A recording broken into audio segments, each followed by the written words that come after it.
Oh, let's get busy. Peace. Peace to everybody that's tuning in to the dribble. I got a special episode here. I've been waiting to do this. I have to complete the prophecy. You know what I'm saying? I've been running through all of these, these lyrical titans from the West Coast, man, and you were someone who was eluding me. And I really, really appreciate Mr. CR for putting us together. Tash, welcome to Gully TV. Glad to be here. Shout out CR and the West Coast Creations.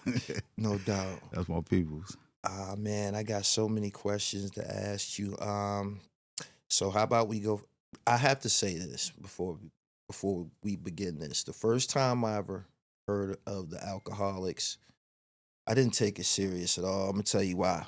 First time I ever heard of the Alcoholics, a drunk nigga told me. He was a drunk nigga, drunk backpacker, devout hip hop head, but he one of the 40-ounce backpack drinking niggas. Where was you at? You was in New York? On the East Coast now. We in Pennsylvania. My man Marcus Davis, MD. Shout out to MD. Okay. You know what I'm saying? My man MD. So he telling me, me, who he listened to. This in the early 90s. Telling me who he listening to. And he mentioned the Alcoholics, and I'm looking at this nigga because he one of the drunk 40-ounce drinking niggas and shit. You know what I'm saying? So boom, right? Shout out Marcus, nigga. MD. Yeah. I might not be here on the show if it wasn't for you, my nigga. That's what's up. Yeah, MD brought you to the table, and MD his track record and his suggestions, they were always accurate. Mm-hmm. So again, I didn't hear much from you. It wasn't. This was in the gangster rap era. This is when like Sibo and Spice One and them niggas is still dominating. But MD listened to what you would call backpack music. I said he was a backpack. Right. So does that fit the description? Were you categorized in that backpack category? We got put into that category, but we wasn't necessarily backpackers though. I seen that on a Rap Life video. Cause the whole thing is that Rap Life came way later though. You know what I'm Okay. saying? But the whole thing is that we got put into the game. Before we got put into the game, we E Swift from the Alcoholics, he got a job. You know what I'm saying? I was living with him and his pops and everything. We was rapping and shit. You know what I'm saying? We was like Jazzy Jeff and the Fresh Prince. It was just Tash and Swift. You know what I'm saying? Right. And he got a job DJing for King T. And we was young as shit, you know what I'm saying? So that right there catapulted us into the cool crowd because King T was cracking right now, you know what I'm saying?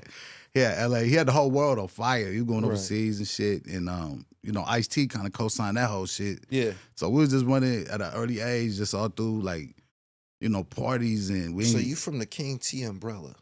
The what? Yeah, King T umbrella. That's what put us in the game. And King T would be categorized as gangster music, right? Yeah, definitely. They say he's not the inventor, but he was the first one to really make some noise, I guess, on the West Coast. Okay. Other than Ice-T. Ice-T was the pioneer for the gangster shit. On the West Coast. On the West Coast. Right. I know you gonna say Schoolie D. I believe that to be accurate. Nah, I know the history on the West Coast. You on time. Right. And then but that whole, like, we was the hype man for King T, E Swift was the DJ and everything. So we was doing parties, you know what I'm saying? We was doing gangster parties pretty much. And, when it came to our lane and shit, King T was our boy, so he would bring that crowd to our shit, you know what I'm saying? But that's what I'm saying, like, we didn't really run with yeah, we did though. I guess the backpack would be the fit, you know what I'm saying? We didn't. So did you aspire to be a rapper, or the fact that y'all had the relationship with King T put you in a situation where you was like, I can do this? Nah, I was rapping way before I met King T. Okay. But shout out to King T too. He was like the first. Him and Ice-T was the first people that was really on. Yeah. That really showed interest. You know what I'm saying? And we came out on King T's first single for his I want to say the Trifling album. I think it was a Trifling album. Okay. And he had a choice to put us. He went to his record label, Capitol Records, and everything, and said, "I got this crew." And that's back when everybody was, IT had the Rhyme Syndicate, and these people had, this person had this group or crew or whatever.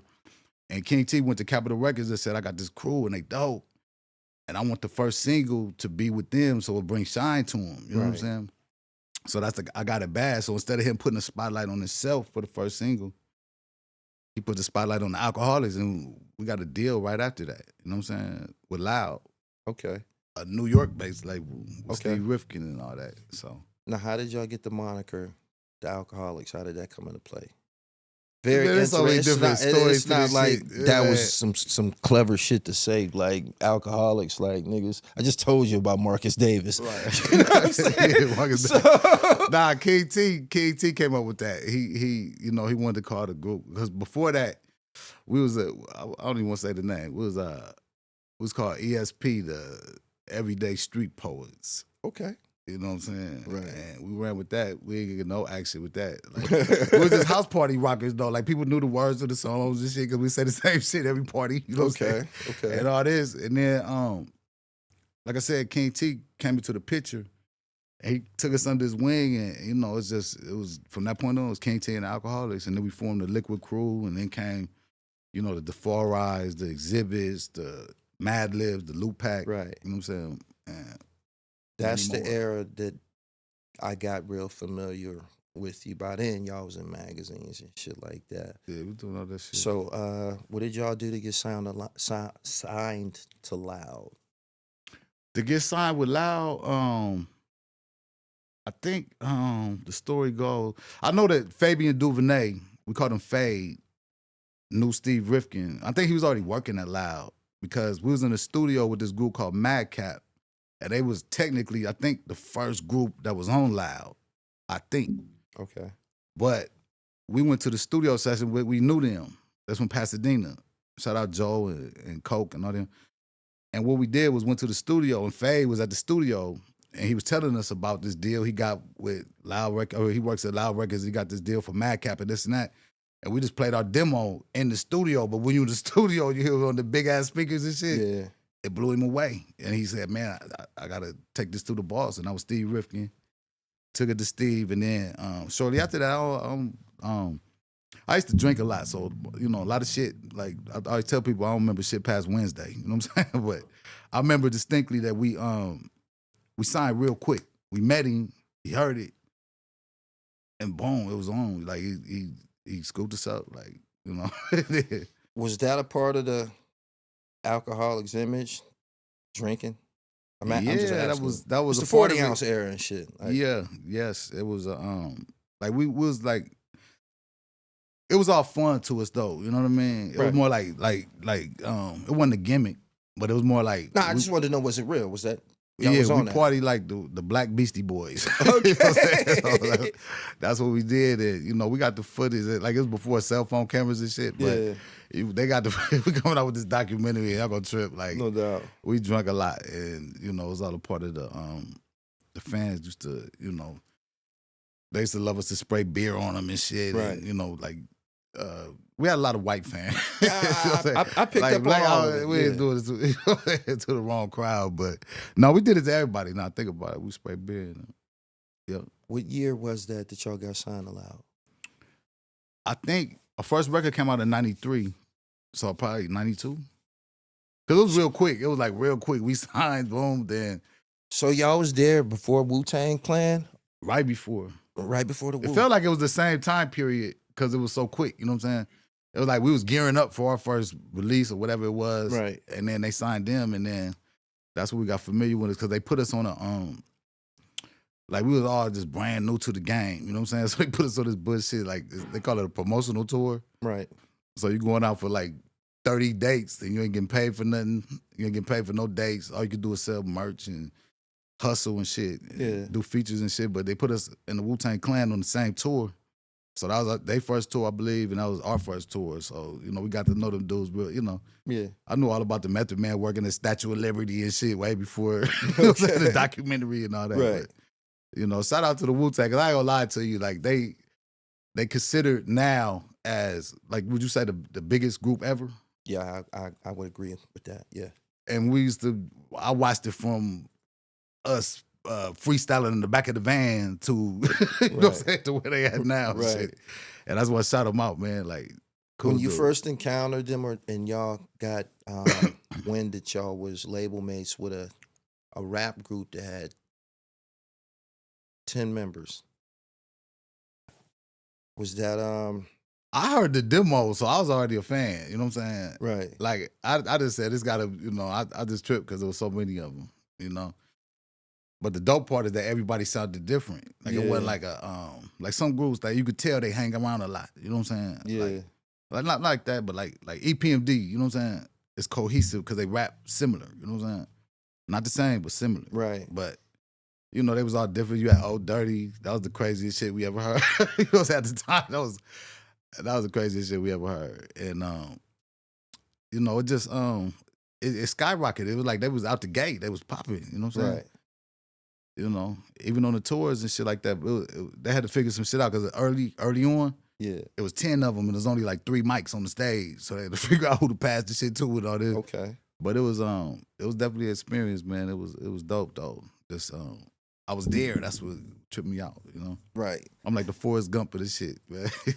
So that would, being label mates with the Wu back then, that would probably. Oh yeah, you said y'all was touring together and shit. Mhm. So you was able to develop a great relationship with Raekwon, Yeah, Raekwon's and that's how Rap Life came to light. Is that how that was birthed? Yeah, but I think it was because we was on the same label. I think Yeah. it was an idea, and what I wanted to do with that song, like basically, I had this whole other song that I was gonna drop by myself. You know what I'm saying? With nobody, features, no nothing like that. And it was the same beat, the Snoop and I think Exhibit on it. The what's the name of the song? It's don't. I can't remember the name of it. Next episode, I can't remember. But anyway, they had the same beat, so we had to think of a backup plan immediately. You know what I'm saying? So it was just a couple calls and shit, and they hit him up, and he was with it. And we shot the video in L.A., and I co-directed the video. The whole shit with the sharks and all that, and the dates on the lawnmower. Hold on, man. Listen. That was all. I ain't get no co-direction. I ain't get no co-direction shit, but listen, right? What was the budget for that video? I watched it recently. that's what videos used to hit, man. Like they used to hit you. I think that shit was like 200,000. No, 120,000, some shit. I forgot. But Chris Robinson did that, but he was doing movies at the time. Yeah. So, this is back before I was naive. I didn't realize all that shit come out your budget. You know what I'm saying? You got to recoup it and all this. So all them ideas I thought of. Nah, I think it was worth it. It was worth it. It was worth it. But fuck that budget. But it was like you had to watch it back then because it's like that little shark that you seen, the great white in the pool. That was a real shark? No, hell no. But that was like that's what I asked you. I said I want to get a scene where I got a shark in my swimming pool in the backyard and all that shit. I didn't know that shit was gonna cost me $15,000. Right. You know what I'm saying? They got some fake shark from like Universal Studios or somewhere. And pulled up with this big ass semi rig and shit. You know, this shit. And I never even questioned how much it cost or no shit like that. But that shit was in the video. If you blink, you missed the motherfucker, man. Yeah. But that's $15,000 more I had to pay back. You know what I'm saying? So, I wasn't thinking budgets and shit. So Chris Robinson really had a fucking tractor with Dayton's on it? Nah, that was me. Y'all went and got a fucking tractor and put Dayton's on it? Yes, it just happened that Dayton's and shit, they got the the knockoff ears and shit and all that. And it's like you just put it on and it got the lug and shit. That shit fit perfect on the it was just a coincidence. That shit was cold. I had a homeboy, Mexican homeboy with some Dayton's. We had the shit already rented. Right. For the video. Right. And I said, I wanted, because I saw the shit. Yeah. And we popped that motherfucker off and popped that motherfucker right back on it. And that's what I think that scene right there really set it off for LA. You know what I'm saying? What? Because we was known for the days. They said, who the fuck is like that? That shit was crazy, man. So that was a pivotal ingredient in establishing y'all point. Your point. Chris Robinson really just the tractor. So shout out Chris Robinson. You know what I'm saying? Right. But yeah, the song. There was a point. Y'all was trying to establish a point at the time. The East Coast and the West Coast had just went through I think Biggie was the last to get killed. So it was some acrimony, and y'all did a record together. a bi-coastal record. Mm-hmm. Tell me, what was your objective, the point that y'all was trying to make with that song? I mean, first and foremost, it was after the beef and all that shit, but we had knew the Wu Tang way before that. You know what I'm saying? So that we wasn't affected by that. We was doing shows in New York when in the middle of the beef. They just show you the love we get, or Right. got, or this or that, or whatever. But basically, like I said, the first single I was gonna come with, it was by myself and everything. But Snoop and them used that beat. I was like, I don't know how they. You know what I'm saying? That was Right. because I did my shit way before they came out with it or whatever. But like I'm just big on finishing with the people you started with. You know what I'm saying? Yeah. And that goes to like my whole Liquid Crew family and all them, from everybody exhibits to everybody. You know what I'm saying? I'm big on finishing with the people you started with for some reason. Right. So basically, I was a fan and a friend and this and that. So they hooked up the Raekwon thing, but I thought it would make a statement to just let people know that the East and the West ain't, if you ain't on that bullshit, then they just like us, but they just talk different. And, you know what I'm saying? Right. They real true friends and all this. And I think it went over people's heads, Yeah. but I think that, I still eat off that record. You know what I'm saying? Of course. So- Was y'all in the studio together?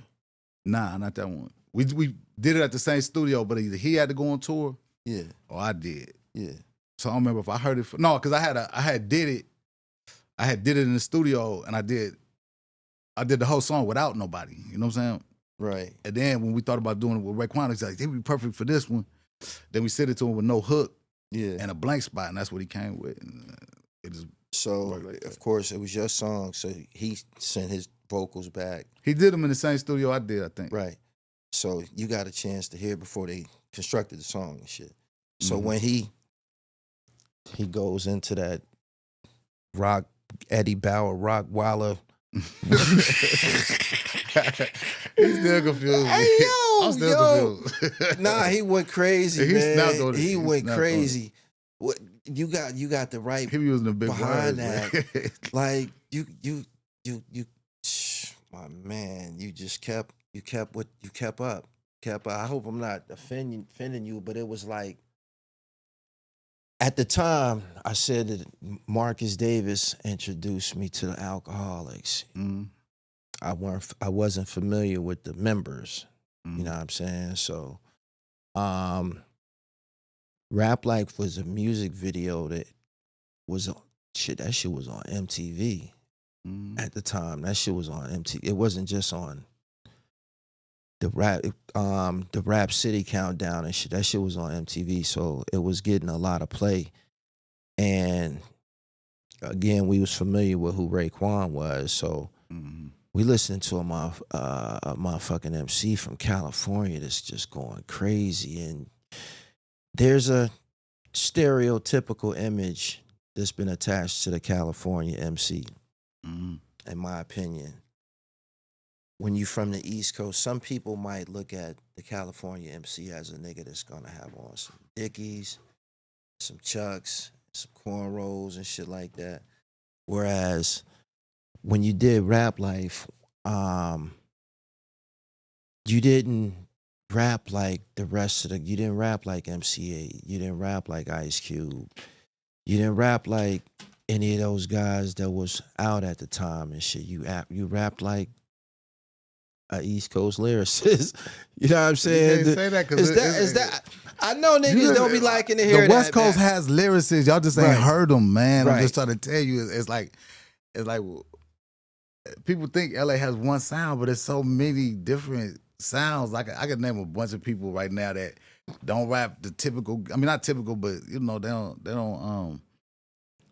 Like you would never hear them. You know what I'm saying? Yeah. They've been rapping 20 years. Never mind, I ain't gonna go into it. But it's like we did that on purpose, kind of. You know what I'm saying? We wanted to just be ourselves on the mic, and we grew up on all kinds of rap. We grew up on gangster rap. We grew up on East Coast shit. Right. You know what I'm saying? We was LL Cool J fans, like Run DMC. You know what I'm saying? So, that form was there. But they called them backpackers. You know what I'm saying? Right. So it's like you couldn't get on the radio. You couldn't. They wasn't really showing no backpack shit except BT Rap City. Right. It wasn't on MTV. Wasn't on this and that. But we was just rapping like we knew how to do. You know what I'm saying? Right. And we wasn't in a gang and nothing like that, so we couldn't do that shit. Now, after it came out, Impact. Let's talk Impact. Mm-hmm. What was it? What type of feedback did you get for your performance on Rap Life? Oh, it was dope. And another thing I meant to say too is that Rap Life, the reason I did it like that with Raekwon on that beat, like a club beat kind of, Yeah. is because I wanted to step away from the. This is my first solo album, so if I come with a song that sound like an alcoholic song without J-Ro on it, Yeah. and Swift didn't do the beat, you know what I'm saying? Right. I wanted to do something totally opposite of that, so that's why I came with artists from the East. But then I came right back with Corrupt and Snoop and Exhibit on my next single, because I wanted to show that Oh, you fucking had to come with Corrupt Yeah. and Exhibit. I wanted to and show Snoop we got after MCs some too. We shit got like MCs. that. We got MCs too. You know what I'm Right, saying? yeah. That song did good, and I just think that my whole my solo shit took off from there. You know what I mean? Yeah. Fucking right. Fucking right. Like, I had heard, again, about the Alkaholiks, and I had heard Tash. I had heard your name. Were you referred to as Tash Money? Nah. A hell of people call me that though. Just I just feel that I heard that. I just heard that. I just feel that I heard that. Because you're from Philly. Cash Money is a DJ from Philly. Okay. But not Tash Money though.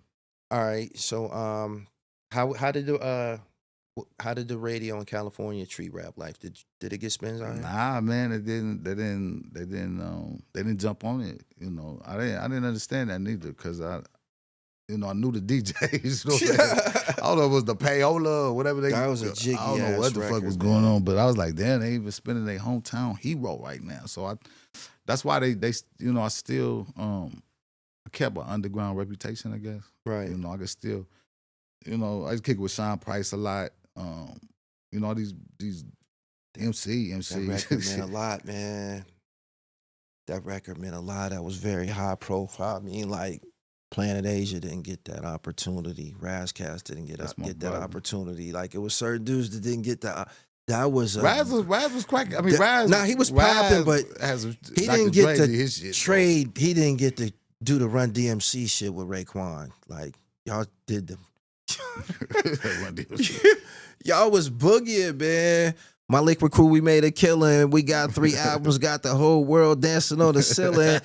You was killing that shit, man. I appreciate you. You was killing that shit. Like, what was that? And I ain't done, by the way. You said it like this. Nah, hell nah. I knew you was gonna feel like that when I kept talking about Rap Life too. That shit was just. It wasn't just a musical. It didn't have just musical impact. Y'all was wearing that shit. Y'all was rocking that shit that was out at the time. So tell me about the wardrobe. Did y'all come with shit that y'all was wearing at the time, or y'all said I want to say Lyle had a stylist or something, all that Cool G shit and all that was there. Right. I just liked it when I seen it. You know what I'm saying? But it was a stylist involved with the Gucci suits and all that shit. Yeah. I remember I bought my own suit. I remember that. Right. But Raekwon was Gucci from the head to the socks or whatever. You know what I'm saying? Like, I don't know how much that took out the budget, but we took all that shit home with us. They got the stylists at the videos and shit. But I think about it, most of that shit I wore was my own shit though. Just the Cool G shit. That's the only thing I picked out. But. No doubt. But that's what, like, let me ask you this. I'm going to interview you real quick. Let's do it. Do you think that today, I know hip hop has fashion, right? Mm-hmm. But do you think that it's turning more into a fashion show than, you know what I'm saying? I know it used to be, everybody like to be fly, but you know what I'm saying? Like, yeah, I think that there's a lot of emphasis being placed on materialism, but I wouldn't call it a fashion show because all these niggas don't be getting fresh. You know what I mean? The niggas that's getting fresh is. But what I meant was I seen a couple of these Balenciaga, all these ads. I see a couple famous artists, wearing some crazy shit. Like, it's throwing me off. I ain't gonna get into all that. I was just tripping because it seemed like if I got up and did a show and I did the exact same lyrics, you know what I'm saying, and I just got up there with a t-shirt, you know what I'm saying, right, and just some Dickies, you know what I'm saying, no chains, no this, no that. and just got up there and said my shit, you would look at me a certain way. You know what I'm saying? And Because then, you just said Dickies. I told you the Dickies is attached to the imagery, right, man. okay, Like, you okay. gotta Never take mind, never mind. No, Dickies what I meant, out. not Dick. I meant no flossy shit is what I meant. Right. But Dress then if I down. got up there and said the same exact shit, and I was just hella Gucci'd up and this and that, you would look at me differently then. You know what I'm saying? I think there's some it's some niggas Even just though the got, words and the lyrics and the beats is still the same. it's some niggas just got away with just dressing down, like, you know what I Yeah, mean? but- KRS, Talib Kweli, some of your peers and shit, Most Def. Them niggas, Black Thought, they never did much more than, This you is know. my clothes line I got on right here. Live Victorious. Is that available? Yeah. Go ahead, drop the information. That's pretty wavy. We probably Live Victorious website. repeat it, please. Live Victorious. www.livevictorious.com. How long you been in the apparel business? Really, my dude Dux introduced me to the apparel business, and I just, went in on, certain things, and he made me co-owner of the company. And Merch? I'm not really a big fashion dude. I am per se, Yeah. but like I said, we like the Black Beastie Boys and everything. It's like I like the comfort. Right. You know what I'm saying? I just like to wear what I like to wear, and just don't let that affect the music. You know what I'm saying? Yeah. And I like to stay fly too, though. I ain't gonna lie, but in my own way. You know what I'm No saying? doubt. I just don't want to keep up with the Joneses. Like every belt I wear ain't gotta be a Gucci belt, and you know what I'm saying? I don't gotta have on all this. I just think your character should speak for itself. You know what I'm saying? Absolutely. I think you should be able to walk in without a chain. Just walk in with your face and your name. You know. Powerful. That's what it is. But that's just me. But you got to be spitting that shit. You can't. You will never be able to get away with that. You ain't spitting that shit. Yeah, you better be spitting that shit. Yeah. You can get away with it spitting that shit. That's right. So after the Rap Life, what was that? That was a single, or that was on an album? Yeah, I got an album called Rap Life. I got a lot of heavy hitters on there too. Everybody say, matter of fact, we can go into that in a minute, but I got a show coming out called Underrated that I'm the host of. Mm-hmm. But we're gonna put the spotlight on all the underrated. It could be anything that's underrated, from athletes to singers to, of course, rappers, the taco stands, Right. And just all kinds of shit. But this whole trip of my career, which is 30 years and counting, I've always got that tag, underrated. You're so underrated. And I never figured out the piece to the puzzle. Why? You know what I'm saying? Right. And, I just think that I'm getting the most love now that I've got my whole shit because, I stopped drinking 4 years ago. Okay. And I just want to, suggest. Congratulations. Thank you, sir. And I suggest to anybody out there with a problem, you know what I'm saying, that we was the alcoholics for like 29 years. So it became a problem. Yeah, because that's why I had to quit, because it was definitely affecting my life. You know what I'm saying? The career? Yeah. No, not my career, because that was the easy part. You know what I'm saying? I was just partying my life, like partying my existence away. You know what I'm saying? Got it. Like I said all the time, I would go to towns, we'd do a show there, and I would stay extra 3 days just having fun. You know what I'm saying? Whatever that town had to offer, I would just get drunk, bitches, this, that. You know? Right. But it got old. You know what I'm saying? So I cleaned up my act. No doubt. This the way that the internet is shaped now, this is the probably the opportunity that you've been waiting for. Everybody, in regards to I don't know, like when you were on Loud Records, Mhm. your marketing and promotion probably fell upon Loud. Mhm. Now all you need is an Instagram page, a .com, and it's up, and stay active. How you feel about the independence and how lucrative it has became for artists? I mean, it's dope. I'm more from the hands-on era. You know what I'm saying? Like go to the mom and pop stores and shit like that. They and, selling a lot of you know. vinyls and shit like that now. Yeah, that's how I hear. Vinyls is back and this and that. Yeah. But I just think that it's dope. But I used to, like, when we used to rap back in the days, used to feel special. You know what I'm saying? Everybody raps now. Yeah. And everybody has an opportunity to get you know what I mean? Right. This and that. So it's a lot more. I mean, I don't even consider it competition. It's just, you got to really find your niche of who really fuck with you. Right. And that's the beauty of it. You know what I'm saying? You can have 1,000 fans, but as long as they loyal fans, they gonna buy your shit. You know what I'm saying? Right. And you can put out, whatever to them, and they're gonna support you. So that's the good part about it. Like I said, I haven't mastered getting to the bag yet. Yeah. You know what I'm saying? But I made my chips. You gotta be visible and you gotta be spitting that shit. Exactly. I seen the music video you did with Jay Worthy. Shout out to Jay Worthy. Yeah, shout out Jay Worthy. So That's you my boy. currently shooting. Yeah. Tell me how that came together. It's a dope record, by the way. Jay Worthy, I think how it go. He just called me. He just hit me up. He was like, "What's up, man? Da da da da. I want to get you on the track."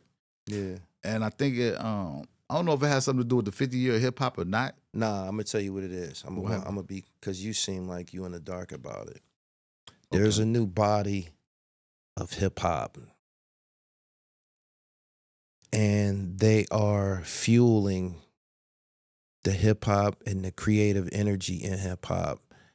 And it started on the East Coast, right? And they call this production that these niggas was rapping off, lo-fi, some shit like that. And I don't know, I think they was explaining to me that they be rapping on music and they don't mix it or some shit like that. But Right. I know about that. all right, so these niggas is, I'm gonna give you their names: Huss Kingpin, Smooth, Rome Streets, Jamal Gasol. It's more, man. I hope I'm not, because I know Jay Worthy is one of them. Jay Worthy is one of them. El Camino.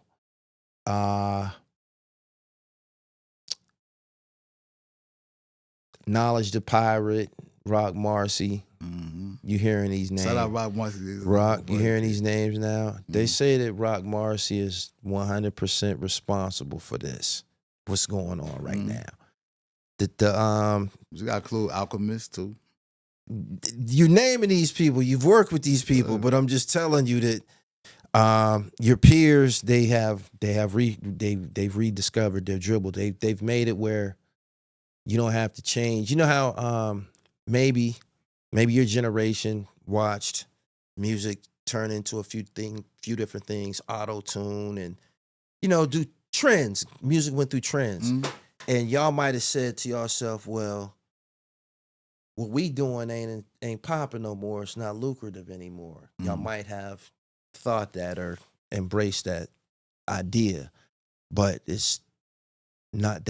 You don't have to change. You can be the same Tash from the 1990s, because that's what they want. That sound, that lyricism and all of that. Everything that you've already been immersed in this shit. But those people that I named, they are 100% responsible for everything that's going on. You're gonna hear those names more. You're gonna hear as you continue this journey. You know what I'm saying? Coming back. And I'll tell you something that they also did that's never happened before. Griselda's a part of this shit too. West Side Gun and Conway and all of those guys. And I believe they are responsible for, they the first ones that did it. I've seen it for myself. They, when them niggas got on, them niggas went and got a bunch of old niggas to do features with. The niggas that they looked up to, or, you know what I'm saying? Like in 2023, who the fuck would have thought a nigga that's in 25 wanted to go get a Coogee Rap feature? But they all doing this shit now. But Griselda started it, and 38 Special, like they fucking with y'all. Like they fucking with y'all. For a nigga to want to do a record with a Cormega or a Tash, and this is what's going on, my nigga. I bullshit you not. And the funny part is that we fuck with them too. You know what I'm saying? Conway, shout out Chase Infinite. You know what I'm saying? Right. We fuck with them too. Like that's the closest we gonna get to that. It's certain ingredients that go with the real shit. You know what I'm saying? Right. And they got that shit. I love that shit. The merchandising and everything that you see, right? Everybody got a chance to watch West Side Gun make all that goddamn money, man. Selling sweatshirts and hoodies and shit. Like, a lot of this shit happened during the pandemic and shit. The pandemic brought out the best in, a lot of us and shit. Mm-hmm. And all of those guys that I mentioned, the opioid era, they're independent artists. And them the niggas that's selling the vinyl. Everybody that I named to you in the last 10 minutes, all of them niggas got vinyl. Mm-hmm. And they selling them like a motherfucker overseas. It's a huge market overseas. Mm-hmm. Seriously and shit. So you could even go back and, your old library, go make sure that them shits is vinyl accessible in 2023. That's all I say. You read my mind. You know what I'm saying? that's all the bucket list. You know what I'm saying? Right. But we worked on that. Besides Jay Worthy, what's something else that you've been doing currently? Oh man, I got my hands in some cookie jars, man. I got an artist by the name of Junior Boy out of Dallas, Texas. That I'm you might as well say I'm managing. You know what I'm saying? It just fell in my lap really, but he just dropped a song with I'm tripping right now, dude.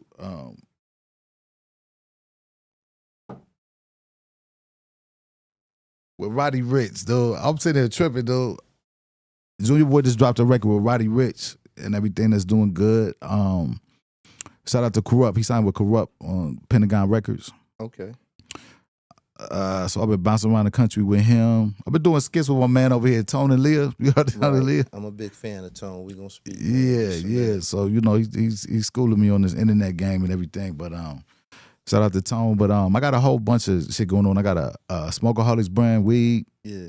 The Alkaholiks, we have a beer coming out January 28th. So we're throwing this big lunch party downtown LA. If you in town, man, you gotta come through. Matter of fact, we got Evidence performing at that. Right. Booked Evidence, King T, Alkaholiks, of course. Do you know we still live in the greatest country in the world? All of those commodities that you mentioned, do you know that you can throw a fucking rap show and put all of that shit on a fucking table and sell all of that shit? Not to mention Underrated. Underrated is my TV show. I got my hands in a lot of cookie jars. And if you think about it, it all stems from the music. You know what I'm saying? It all stems from the music. I got a new album called Wasted coming out. It's going to be called Wasted. That's going to get your attention. Then next to it, in a little parentheses, it's going to say time. Wasted time. You know what I'm saying? Got it. But people saying since I sobered up or whatever you want to say, this is just my best work. So I look forward to seeing what the people do with it.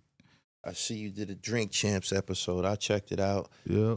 Was there any type of pressure there with the alcohol being present? Nah. I seen you rapped about on Jay Worthy. You said, I went to Drink Champs, nigga, and didn't take a sip. You said, some old slick shit like that. Yeah, nah, but the whole thing is, man, you just got to get it out the system initially. You know what I'm saying? I've been drinking for so long that it was just part of the day. You know what I'm saying? Right. And it's in that, you just cut that out. And, it's going to be some parties at first. You're going to be looking around like, damn, they having fun. You know what I'm saying? Right. But, it ain't an option for me no more. I got kids and, this and that. So it ain't, nah. Is the Alkaholiks still a crew? Yeah, we got like I said, when we dropped this beer, the plan is like I don't know who did it before, but I hope it's revolutionary. We're gonna put this QR code on the back of the beer cans or bottles or cases, whatever. Right. And you're gonna be able to scan your phone and get our new music off of that. Ain't that a bitch? So, told you, and we making party music. So all you gotta do is buy a case and throw it on. Right. Ain't that a bitch, man? Yeah, Commerce. So I got some pictures of the whole layout. But yeah, January 28th, man, we have to fly you in for that one. Right. I'm elated at that, man. Like, I only had I think one or two jobs ever in life. I'm 47.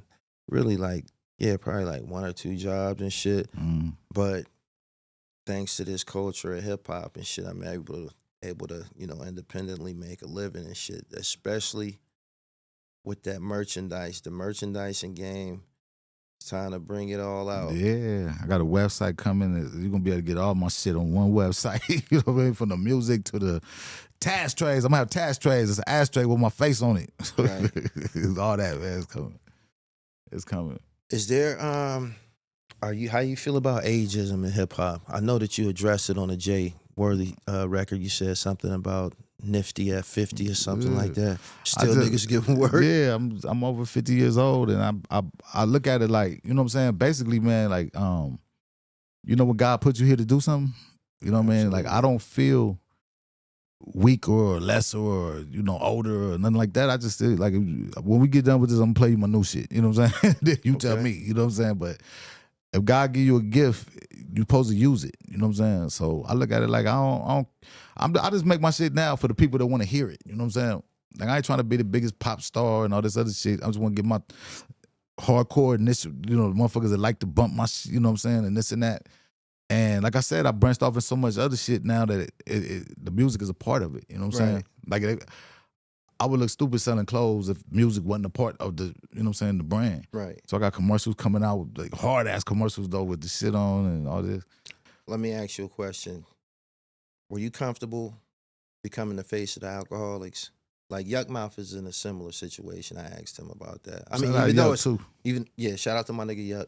Even though it's only two of them, but if someone, that's the general perception that you do the face of the Alcoholics.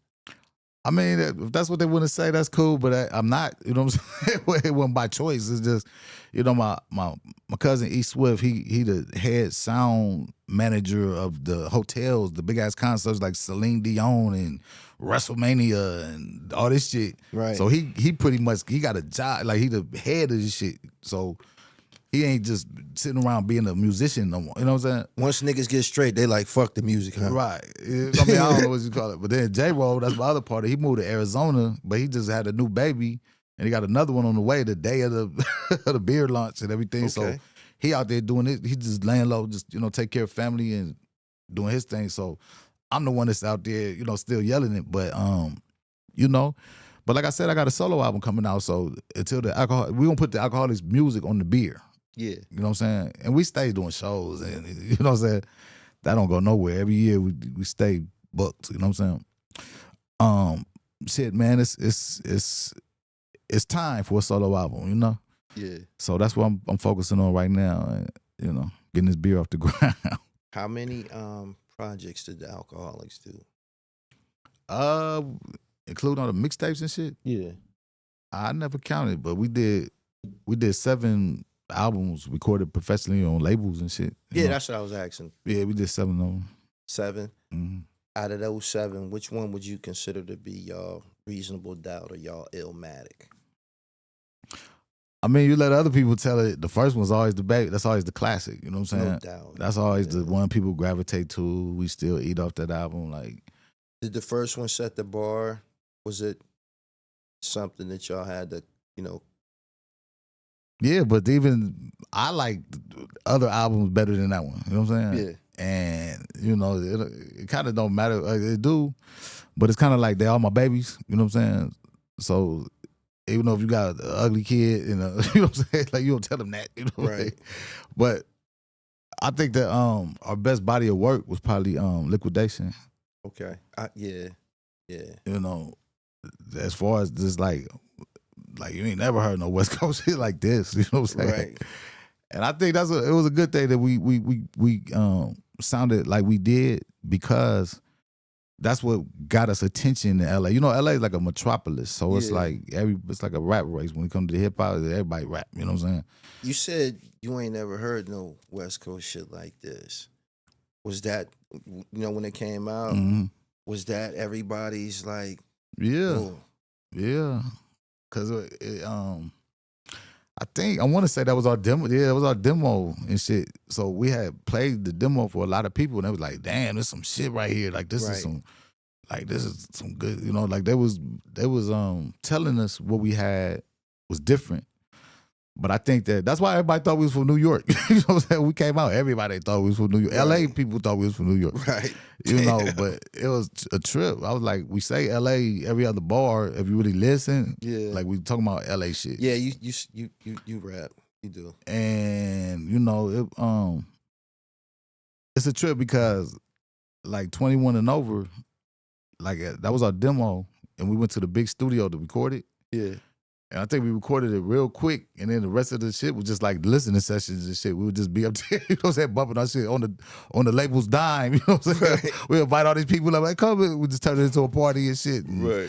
you know, that's how that went. But you can't replace the memories and shit. But that's how I think that album crossed over to the point of the East Coast. Yeah. That Loud saw that, so they kept us out there. That's how I got all these relationships with all these people. You know what I'm saying? Like all the boot camp cliques and all the y'all fit right in there. the beat. We got an album with the Beating Us that never came out. You know what I'm saying? Right. You know, and all this and shit, man. I so know that was dope. You know, the That East Coast been Beating showing us Us love joint. since '93. Word. You know. Let me ask you about the Good Life Cafe. Is that a place where you hone some of these talents that was compared to the East Coast? Tell me about the Good Life. I'll tell you the truth. It was like this. It was like the Good Life was a legendary ass. You know what I'm saying? But we like I said, we was running with King T. Like we Right. never hung out up there. Like Okay. I knew all the people from there. Like my first MC partner that I was ever in a group or some shit with, was Born Allah. You know what I'm saying? Mm-hmm. And he used to frequent. He would only be the, you know what I'm saying? You're one of the top guys. Like one of the faces of that and everything. But I never kicked it over there because we had our own shit going on. It wasn't like a competition or nothing like that, but I was friends with everybody. Right. Like I've been in AC Alone house and, you know what I'm saying, a crib, apartment and shit. And, you know, I knew all them and we just never really gravitated towards there. Yeah. But we You see never them at performed other there? shit. Nah, never. But we used to see them at other shit like Unity and United Nations and all these other clubs, and we'd be up there rapping and they be Right. rapping and shit. So it was like, that's what we, you know, would bump into them and, you know, this and that. But super dope though, man. But that's what I meant about the LA has so many talented rappers that rap Right. other than the typical Yeah. or the stereotypical. Right. You just got to hear them. You know what I'm saying? All of them. I think that the stereotypical LA rapper ain't like around no more. I think all the popular LA rappers, they not like gang affiliated or anything like that. When I say that, I'm talking about like, you know, the Kendricks and all these new guys and shit. I don't know their personal if they got any gang ties, but I'm just saying they don't represent any of that. They don't rap about any of that. They don't rap about street shit. Nah, because everybody, you know, that's a brainwash mentality. You know what I'm saying? Like, they used to tell us that like the way we rapped and everything, Yeah. if you listen to what we're saying the exact same shit, not gang shit, but LA shit. You know what I'm saying? Okay. It's just said in a different way, you know? So it's like LA in the 90s and all that stuff, you had to be from somewhere. You know what I'm saying? Like if you think about it, everybody, the first thing they did at a certain, I think Quick was the first one to say he was a blood or something like that. I don't remember the history. He was. But from that point on, everybody came. If you notice, NWA straight out of Compton, Snoop Dogg, first thing he say, well, from the LBC, da-da-da-da-da, say, I'm from here, I'm from there, you know what I'm saying? Yeah. All we said was LA, Right. you know what I mean? Right. So if we didn't say we from some, like Inglewood or somewhere like that, it's gonna go over their head, you know? So I just think that with the sound that we developed, but really, when we took this shit all over the world, man, like people don't realize, that's what I want everybody, like I ain't gonna sit here and say I'm a street nigga, you know what I'm saying? But I be in it, you know what I'm saying? I've been there, it's, you know, it's I just don't like that title. Right. But what I'm saying is I want all hustlers, you know what I'm saying, to be able to go overseas and experience some of this shit the world has to offer, you know what I'm saying? There. Yeah. Like I've been, like Corrupt said, from Amsterdam to Japan and all that. If they see that, you know what I'm saying, it will cut a lot of shit out. You know what I'm saying? Change you. Yeah, it'll change. It'll look at it like it's life to live Right. outside of, you know, a couple block radius and all this shit. Is it important to continue to feed your mind and spirit, shit like that? Yeah. Travel and shit like that. Yeah, Especially mental health. international I think travel. that mental health is everybody's talking about it. You know what I'm saying? Yeah. I think it's a way realer issue than we think. You know what I'm saying? And you know, I just think that like I said, with all the brainwashing over the years of, you know, the same cycles and shit, I really don't have a solution to a lot of shit. But I know that when I went overseas and came back, I was different. You know what I'm saying? Yeah. And I ain't been to Africa, but they say that's where you go if you really want to come back, if you want to change. You know what I mean? Yeah. But just Japan and Spain and all these places, man. I went to Paris and I went to London. Paris was, but London, I went to Brixton and shit. South London. Me too. Yeah, that shit was dope. Yes. I liked it. That shit. Yeah, and I like that little TV show they got too. They got a TV show about the. Oh, they shows dope. Yeah. Yeah, that's what. Yeah. Yeah, I really enjoy. That's what I mean by just seeing some other shit. You know what I'm saying? It'll make you want shit. Right. Were you surprised at the markets that you guys had, devout fans, during your travels? Were we surprised about it? Yeah. Yeah, because we never... Like, say if you get to fucking, I don't know, Poland or some old crazy shit, Switzerland, and they're bugging out, reciting your lyrics. Places where people don't even speak English, but they know your lyrics and shit. I said it in the rap the other day. I don't even remember the lyrics, but in the lyrics, I was saying that as a little kid, I used to dream about being the person that I am now. You know what I'm saying? That makes sense? Explain. No, when I was a little kid, I wanted to be a fly, rich rapper with da-da-da-da-da, doing concerts and da-da-da-da-da. Yeah. And I look up and I say, damn, I was dreaming about being me. Oh, that's what's up. You get it? Deja vu. Yeah, like, shit. But hell yeah. it took a lot of hard work to, get to even where I'm at. You know what I'm saying? Right. And I'm doing the show Underrated to bring the spotlight on underratedness of certain shit. But it started with me. You know what I'm saying? Yeah. Like if you I think somebody leaked it on the internet, but I got this shit called Publicity Stunt. It was a album with all my features. Okay. And I did everything from Pharrell to Kid Rock to Busta Rhymes to ODB to Raekwon, all these different superstars. You know what I'm saying? But in the media world of rap music, I don't never get mentioned. You know what I'm saying? And it's not like I'm bitter about the shit or nothing like that. But it's like my time is ticking. You know what I'm saying? And the older I get, it's like, I'm like, damn, like just like that 50-year-old. The 50-year Grammy celebration is supposed to be on tonight. Yeah. I looked at it and I said, God damn, I got a song with every single motherfucker that they showed on the commercial. You know what I'm saying? Word. From everybody. You know what I'm saying? And we don't never get mentioned in that shit. And I don't know if that got the name, the Alkaholiks. Do you feel that y'all didn't make the actual song? Which one? What I mean by that, like if they have a 50 years of hip hop performance. Most of those people that perform have a signature song that they like internationally known for, like Yuck Mouth. You know what the song is going to be. Right, 5-1. So did the alcohol, is that the problem that the Alkaholiks never came with that home run? Yeah, that's a big, yeah. I mean, it's, when you look at it, but if you really think about it, put it this way, like the song Make Room, right? Yeah. Billboard magazine just had a top 100 list of hip hop songs ever or some shit. It was number 94. So that means somebody paid attention. Yeah. But I don't know. You know what I'm saying? Like, couldn't tell you what it is, but I just think that at the time we wasn't hard enough for the, you know what I'm saying, the California image at the time. Yeah. I just said that at the beginning of this, that people had a image. Right.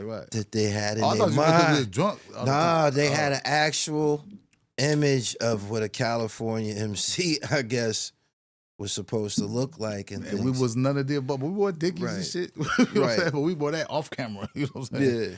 Like, I don't know. Cause I think it's when I go to the crib, when I go to LA, I get so much love that I don't notice the love that I don't get. Cause every time I go, we doing some big shit, and we on Big Boy in the radio, and we over here doing it. You know what I'm saying? And all this. So it's like I don't, It took a lot of people to tell me that I'm underrated for me to come with the show. You know what I'm saying? I didn't even think about it. I was like, you're right. You know what I'm saying? I was like, you're right. Right.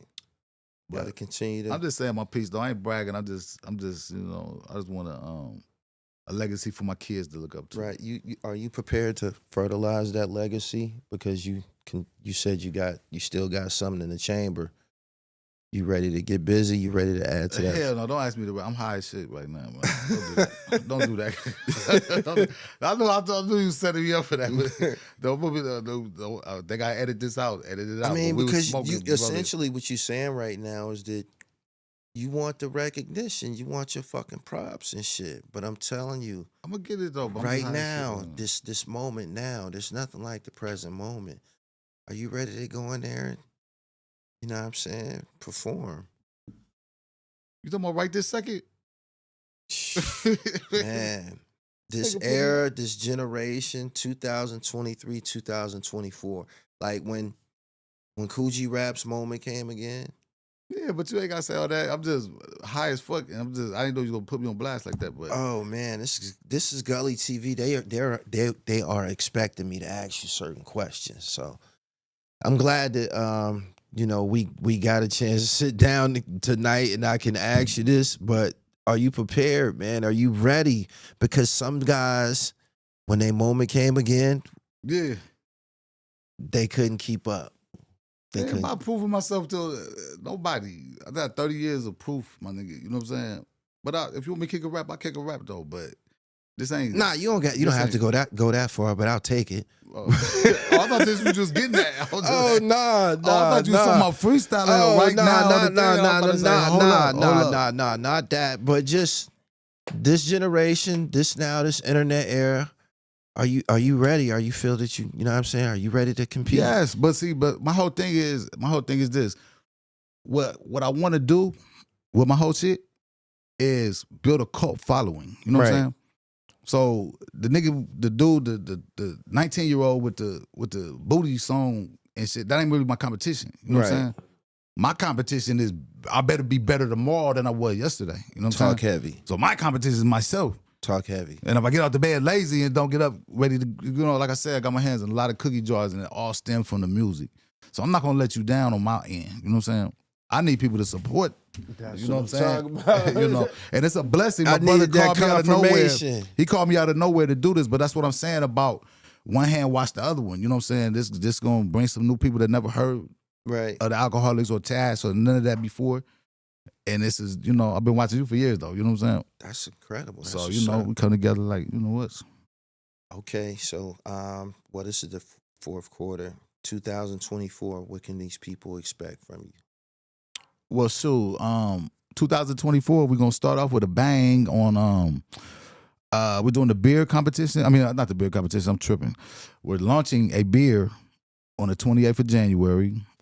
They were supposed to be doing a Super Bowl after party for the Super Bowl. Is that before that or after that? That's crazy. Out here? Yeah, Super Bowl's out here. Yeah. So we're doing that. And then the Far Side's people called and everything. I think we're gonna hit the road with the Far Side overseas starting in March. They sent me the schedule and everything. So other than that, just running, like I said, I got the Smokeaholics weed on deck. You know what I'm saying? I'm just getting my feet wet with really learning this internet shit. Yeah. So if anybody want to follow me, it's Tash _of_ the Alkaholiks. Right. ALKHOLIKS. There's 3 requirements to dominate this internet shit. What's up? Consistency. Okay. Stay fresh. Stay in the gym.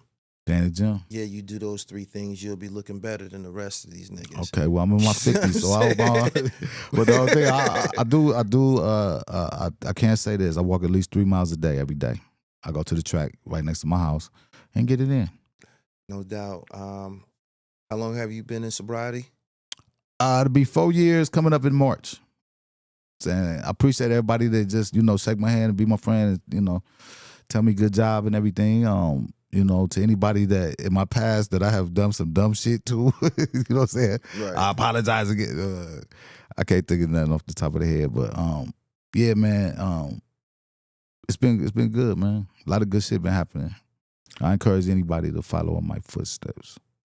Tell my viewers where they can find you at online, and we're going to get up out of here. I appreciate your time again. This was an incredible experience, man. I got my shit off. That rap life shit. Hey, man. That shit, I had that shit on my chest a long time. I'm going to call Raekwon tonight and tell him. These niggas really fucking put Dayton's on a fucking tractor. Like, this some special effects shit, and you sitting here telling me that y'all really did that shit. Yeah, that's crazy.